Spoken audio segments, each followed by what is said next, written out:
GK spirituals பார்வையாளர்களுக்கு எனக்கு பணிவான வணக்கம். எல்லாத்தையும் வெளிப்படைத்தன்மையோட பேசக்கூடிய ஒரு இயல்பு உள்ளவங்க தான் மேஷராசிக்காரங்க. அப்படிப்பட்ட மேஷராசிக்காரங்களுக்கு இந்த மாசி மாதம் ரொம்ப ரொம்ப நல்ல மாதமாகவே அமையப்படுது.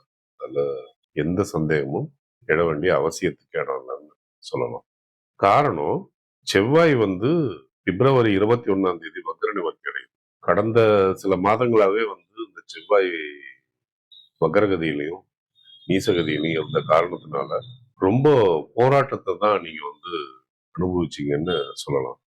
அதுல போன மாசத்துக்கு முந்தின மாசம்லாம் உடல் ரீதியான பிரச்சனைகளும் உங்களுக்கு இருந்தது. போன மாசம் ஓரளவுக்கு அது ஒரு தீர்வுக்கு வர ஆரம்பிச்சதுன்னு சொன்னாலும், உடல் முழுதா உங்களுடைய ஒரு கட்டுப்பாட்டுக்கு வரலன்னு சொல்லணும். அப்போ இந்த செவ்வாய் வக்ர கதி உங்களை கொஞ்சம் கலக்குச்சு தான் சொல்லணும். ஏன்னா ராசி அதிபதியே செவ்வாய் இல்லையா?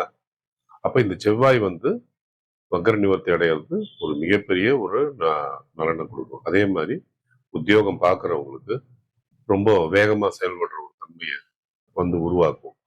அதனால வேலைகள் வேகமா நடக்கும். சொந்த தொழில் பண்ணக்கூடியவங்களும் மளமளன்னு செய்யற ஒரு மனோபாவம், தேக்க நிலைகள்லாம் இல்லாம ரொம்ப சிறப்பா செயல்படுற ஒரு நேரமா இது இருக்குன்னு சொல்லலாம். லாபத்தை பொறுத்த வரைக்கும் உத்தியோகஸ்தர்களுக்கு எதிர்பாராத திடீர்னு சர்ப்ரைஸா முன்னேற்றம் கிடைக்கிறது, அல்லது சர்ப்ரைஸான பணங்கள் கிடைக்கிறது. இந்த மாதிரி அமைப்புகளுக்கு வாய்ப்பு நிறைய இருக்கு. அது அரசு துறை, அரசு சார்ந்த தொழில் நிறுவனங்கள்ல இது ஏற்படுறதுக்கான வாய்ப்புகள் அதிகமாக இருக்குன்றதை காட்டுது. தொழில்ல எப்படிப்பட்ட இடைஞ்சல்கள் வந்தாலும் அதை சூட்சம புத்தியோட சமாளிக்கிற ஒரு தன்மையை இந்த லாபத்தில் இருக்க புதன் உங்களுக்கு வாரி வழங்கும்னு சொல்லலாம். அதனால எல்லா பிரச்சனைகளும் ஈஸியா சமாளிப்பீங்க. 2ல இருக்கிற குரு குடும்பத்தை சந்தோஷமா வச்சுக்கும். அதே நேரம் பிள்ளைகளுடைய படிப்பு, ஆரோக்கியம், தேக ஆரோக்கியம், இது இரண்டுமே உங்களுக்கு ரொம்ப நல்லா இருக்கும்னு சொல்லலாம். கணவன் மனைவி உறவுல எந்த பிணக்குக்கும் வாய்ப்பு இல்லை.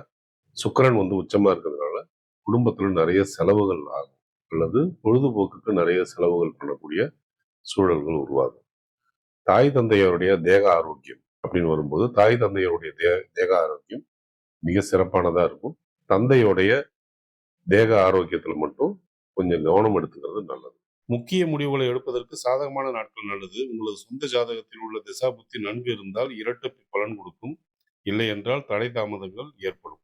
பாதகமான நாட்களில் முக்கிய முடிவுகள் எடுப்பது நல்லதல்ல. உங்களது சொந்த திசா புத்தியும் நன்றாக இல்லை என்றால் எந்த முடிவும் எடுப்பதற்கு பலமுறை யோசிக்க வேண்டும். ஒருவேளை உங்களுக்கு யோகமான திசா புத்தி நடந்தால் இந்த பாதகமான நாட்களை பற்றின கவலைக்கு அவசியமே இல்லை. இந்த மாதம் உங்களுடைய நன்மைகளை அதிகரிச்சுக்கவும், உங்களுடைய தீமைகளை குறைச்சிக்கவும் நீங்க வழிபடக்கூடிய தெய்வம் சூரிய நாராயணர், திருப்பதி வெங்கடாஜலபதி, ஐயப்பன் உங்களுடைய குலதெய்வ வழிபாடு. அதன் பிறகு அமாவாசையில உங்களுடைய மூதாதையரை வழிபடுறதும் உங்களுக்கு சிறப்பான பலன்.